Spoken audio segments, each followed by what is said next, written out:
mom's house is deplorable. It's just filled from the floor to the ceiling. There's cat feces everywhere. The stench will make you gag the second you walk into it. It's just sickening to your stomach. I'm sorry. I'm really grossed out. Please. Do we have... It looks like something out I gotta go. something out of a bad dream. I'm sorry. Can you believe this start? Vula's journey begins with a gentle introduction, setting a nostalgic tone as she recounts her past. Vula introduces herself as a 72-year-old former housewife who raised 2 sons, describing her younger days as normal. Despite not being fond of housework, she managed a household with regular chores and meals, highlighting her change in lifestyle over the years. Brace yourself, because what comes next is a doozy. I'm Beulah. I'm 72 years old. I was a housewife and I've raised 2 sons.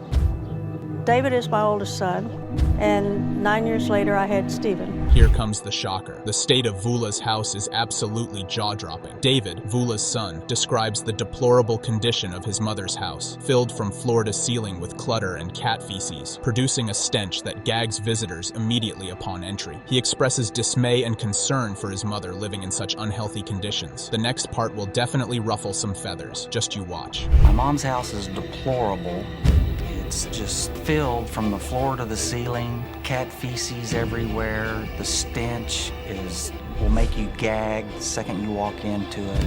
It's just sickening to your stomach to think that. Guess what Vula does every day? As Vula shares her daily routine of hunting for bargains at Goodwill, the depth of her situation unfolds. Vula shares her habit of visiting Goodwill daily, looking for bargains which she equates to a high. Despite her intentions to gift these finds, her family often rejects them, causing her emotional pain and highlighting the strain in her relationship with her son David. The emotional roller coaster isn't over. The twists and turns keep coming.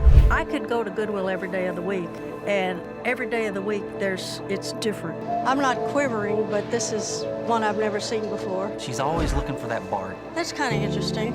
If she finds the bargain, that's her high. I don't know, is the chase. It's the going and the anticipation of finding it. Now, the cleanup saga begins. Matt Paxton, an extreme cleaning specialist, steps onto the scene with a game plan to tackle the chaos. He introduces himself and outlines the plan to remove the hoarded cats and clean the house. He emphasizes the challenges posed by infectious waste and the large number of cats, preparing his team for a significant cleanup effort. Fasten your seatbelts, because the cleanup ride is about to get wild. My name is Matt Paxton. I'm an extreme cleaning specialist. We have a lot of work to do. Before we even get started, we've got to get all the cats out of the house. Okay. This is going to be a totally different cleanup than we're used to. You've got 2 factors. You've got infectious waste, and you've got a bunch of cat. We've got our animal handlers here, and they're going to walk us through what we're going to do. I'm Heather Ferguson. I'm with Animal Protection of New Mexico. You won't believe your eyes here. As the cleanup crew begins their work, they uncover the worst hoard some of them have ever encountered, with not a single clean surface and a need for a decontamination station. Severely ill cats are discovered, unable to move or hide, leading to immediate veterinary care to address urgent health issues. Get ready for the temperature to rise as tensions heat up in the next clip. This is the worst hoard I've ever seen. Have you seen anything worse than this? No, I've never seen it. Nope. Unbelievable. There's not a single clean surface in this house. This is a bad one. We even have to have a decontamination station for the first time ever. Get ready for fireworks. Tensions reach a boiling point in this intense exchange. During the cleanup, Vula fiercely resists throwing away what she perceives as valuable items, arguing with Matt Paxton over the contamination of her possessions. The confrontation escalates with Vula expressing anger and resistance, highlighting her deep denial and attachment to the hoarded items. The drama escalates even further, so don't go anywhere. I'm sorry, we're gonna have class right now. That's fine, but this is all trash. It's not either. This is all contaminated. No, it's not. Yes, it is. This is unhealthy. It has to be burned. I can't even throw this. I'm not allowed to throw this at the dump. This has to go be fired up and burned. She's a professional hoarder. She's awesome at this. She can avoid and deny anything. And for the grand finale, the episode winds down with a mixture of hope and despair. The inspector condemns the property, deeming it unfit for habitation due to remaining health hazards. Despite the efforts, Vula's condition and the house's state remain a significant concern, with her family expressing a mix of hope and resignation about her future and mental health recovery. Stick around, the story takes another twist just when you think it's all over. Well, I try my best to be there for my mother. I'll do what I can to keep her alive for many years to come. But nobody can fix her. I'm not sure whether she's willing to admit that she has a problem. But she is a long way from getting well.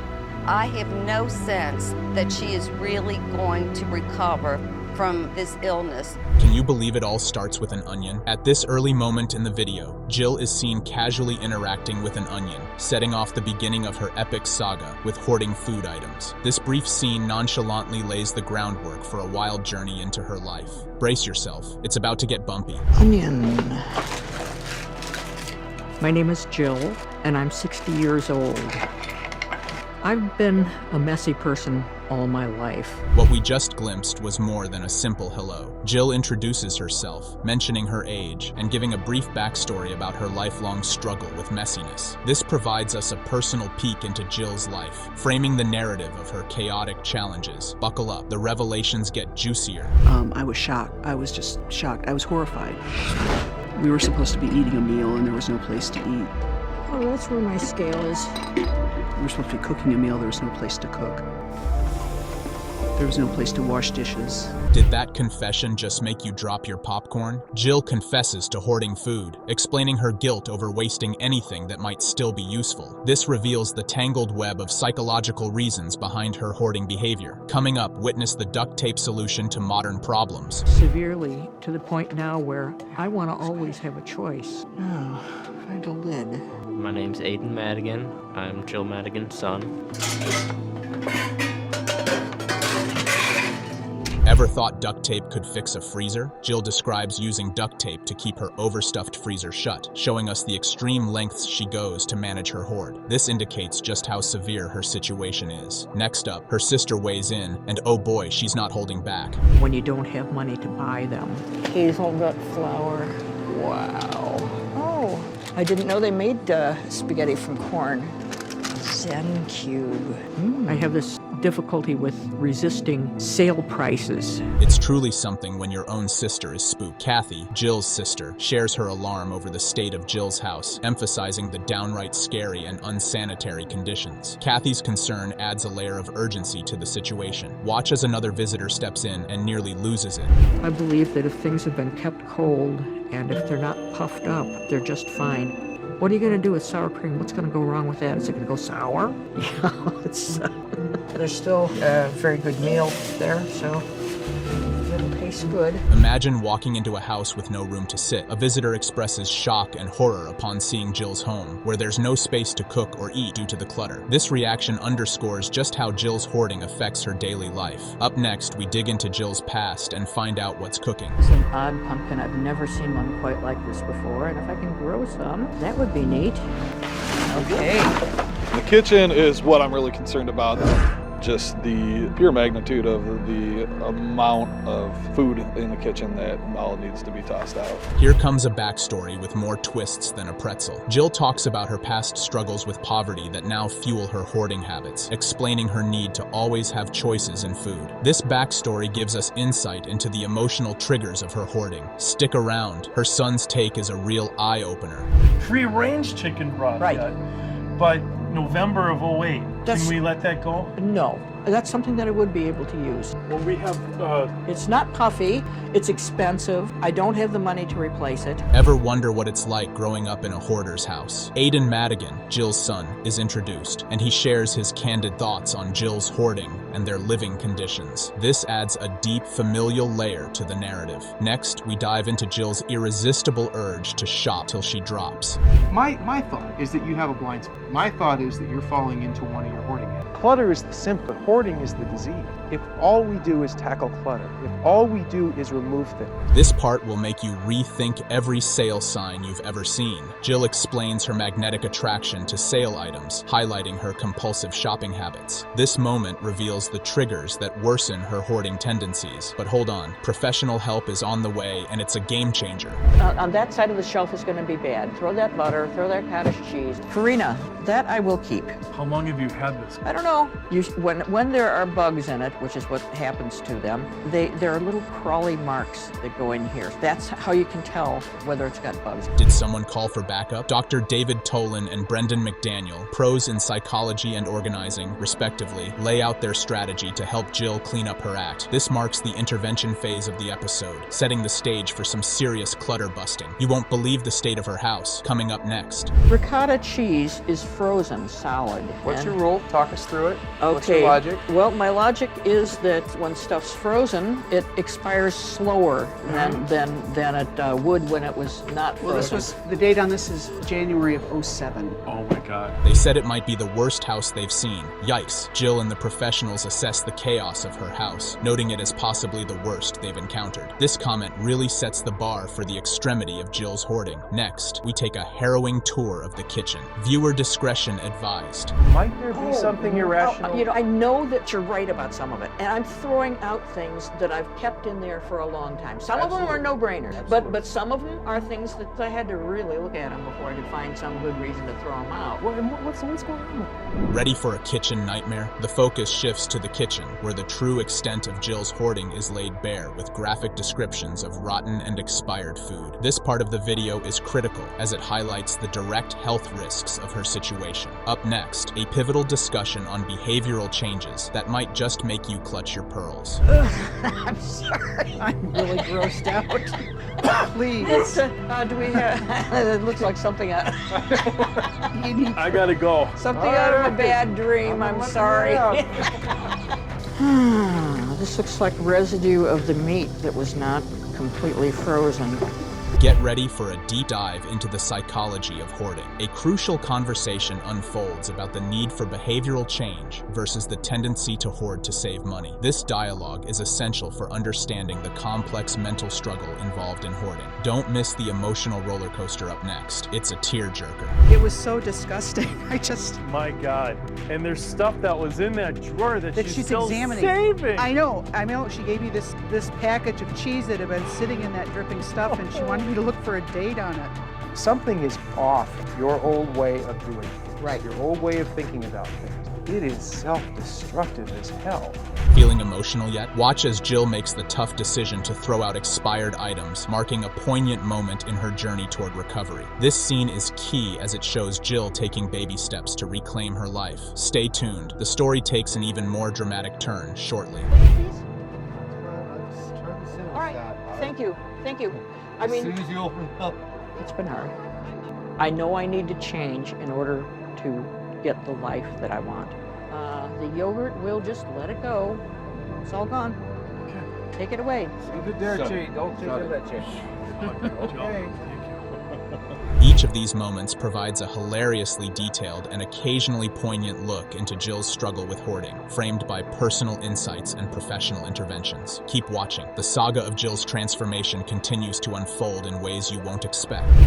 Unless Jill makes a dramatic and sustained change in her behavior, then the problem's just going to return. She's going to fill that space up again. This is cat and dog stuff.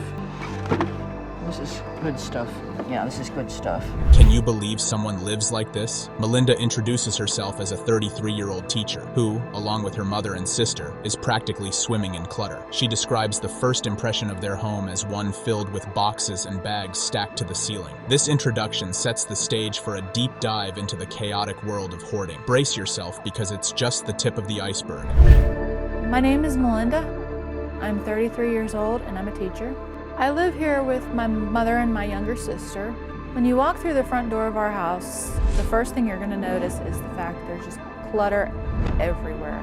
Just when you thought it couldn't get more crowded, enter the cats. The family's situation is further complicated by the presence of 10 cats, described as omnipresent little furballs that add to the mayhem. Luann, the mother, mentions the cats are a handful, but also a lot of company, highlighting the emotional attachments that exacerbate their hoarding issues. And guess what? There's even more sentimental chaos around the corner. We have 10 cats in the home with us. They are anywhere and everywhere. If we see them make a mess, we clean it up as soon as we can. They're a handful. They're A lot of company. Dive into the backstory of their plushy empire. Luann reminisces about her first stuffed animal at age 15, leading to a collection that has ballooned to thousands. This massive accumulation points to a long-standing hoarding behavior deeply embedded within both daughters. Keep your socks on, because the danger level is about to ramp up. I probably have at least several hundred stuffed animals. I was about 15 when I got my first stuffed animal. I've always liked stuffed animals, and the girls like them too, and every time we'd go out, we'd buy one from a different place. We have thousands of them. Hang on, things take a precarious turn here. Luann voices her fears about navigating her own house due to brittle bones, which could result in serious injury. The potential for a dramatic intervention by social services looms, threatening to tear the family apart. The situation is teetering on the edge, and you won't believe who's about to step through the door. My bones have gotten really brittle, and that scares the daylights out of me because if I would fall wrong, I'm afraid I could end up paralyzed from my waist down. DSS concerns me because I've been told that they can actually remove us from the house. Enter Dr. Reed Wilson, hoarding expert, who might as well be walking into a live minefield. He diagnoses all 3 family members as hoarders and delves into the genetic and learned aspects of their condition. His insights shed light on the deep roots of their struggles. Fasten your seatbelt because the cleanup operation is about to get real. So we have a household of 3 women, all living together for a number of years, all collecting a variety of things. We have a fireplace, but we can't really use it. Mom, where do you sit? Usually over here on the chair. Okay. Cue the cleanup cavalry with Standel and Robertson at the helm. As the professional organizer sets ground rules, the monumental task of decluttering begins. This marks a pivotal attempt to manage the hoard while navigating the emotional landmines that dot their living space. Watch as the drama unfolds and tempers start to flare. Good morning, everyone. Thank you for being here. I'm so happy. My name is Standelyn Robertson. I'm a certified professional organizer. So I'm going to go over a few of the guidelines. Nothing leaves this property without your permission. You're going to set the pace for the project. If you want a lot done, then you got to make a lot of decisions. Some of the decisions are going to be hard, but they're going to get you closer to your goal.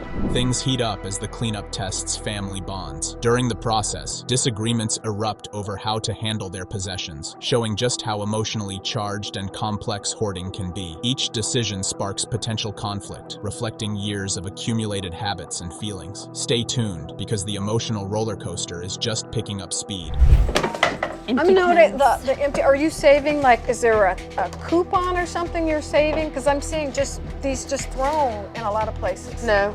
How they interacted with each other, how they process things, it's not going to change overnight. As fatigue sets in, the emotional weight becomes palpable. The strain of clearing out years of clutter is overwhelming for Melinda, who is visibly tired and stressed. This segment captures the profound impact the hoarding has had on their lives, emphasizing the physical and mental toll it takes. But don't go anywhere. There's a light at the end of this cluttered tunnel. I'm just aggravated. I'm looking at all this stuff and we're not getting anywhere.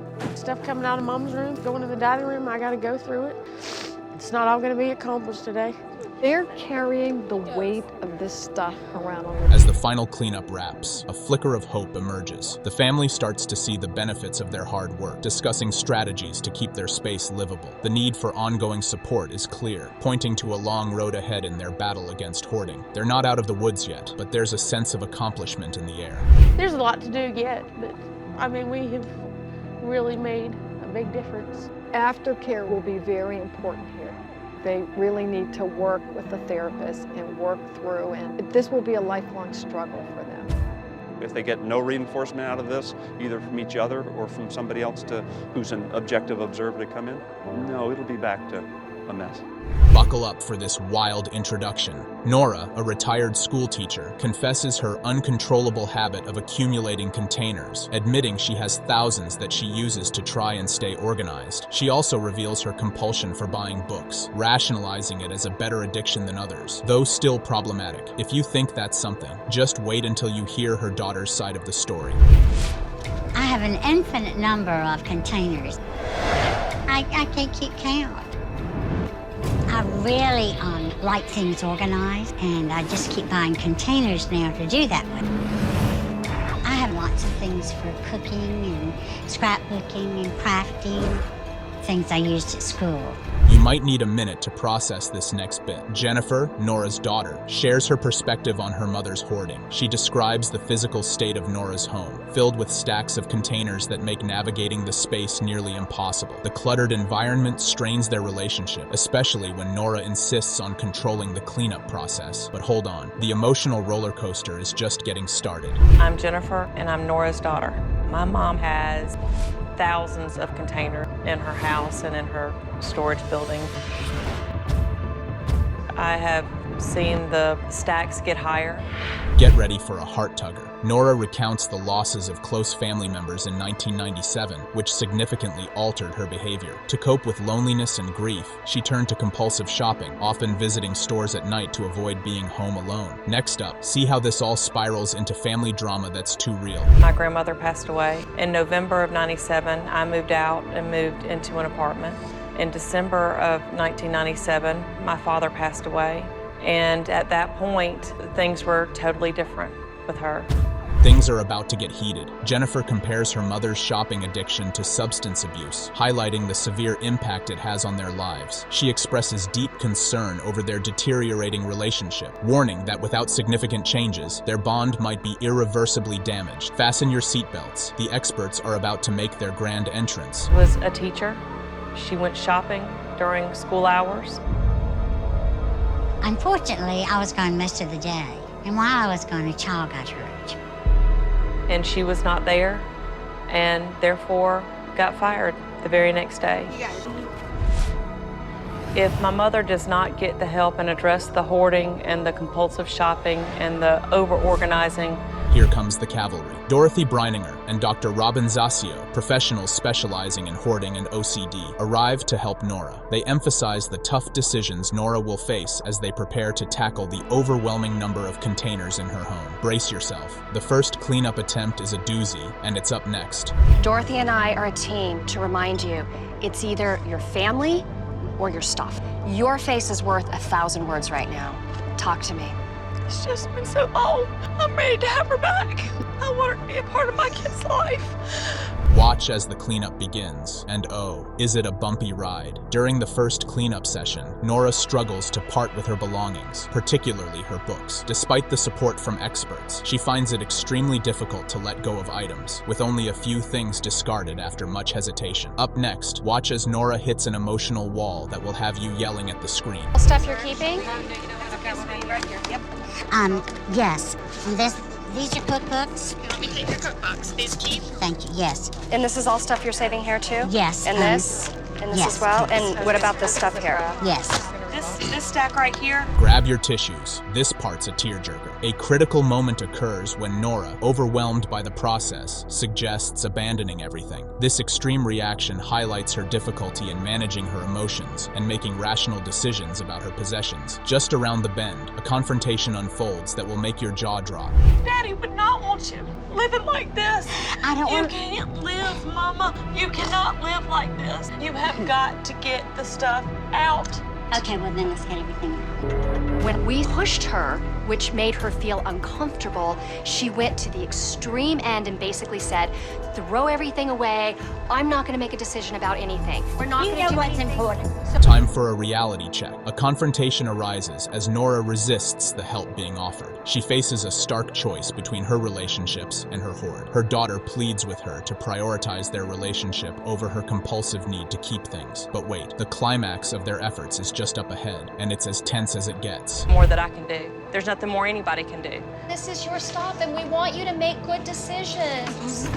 I'm gonna bring it upstairs. I need that.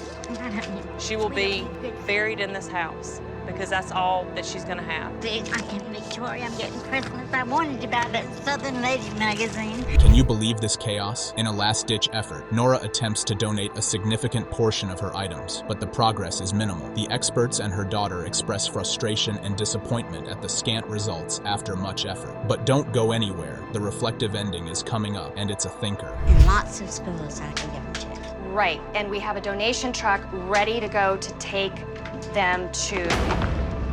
Take it. Everybody here has been nothing but kind to you. I know it. And you are being so ugly and rude, and it is embarrassing me. I cannot stand by and watch watch you continue to do this to the people that are trying their hardest to help you and the people that love you.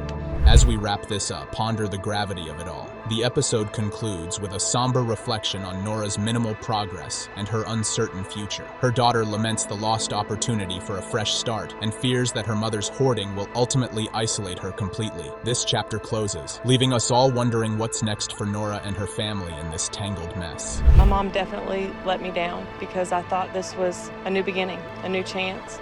A chance for my children to have a grandmother and for me to have a mom again. She's not the same person. And at this point, I don't think that she ever will be the same person.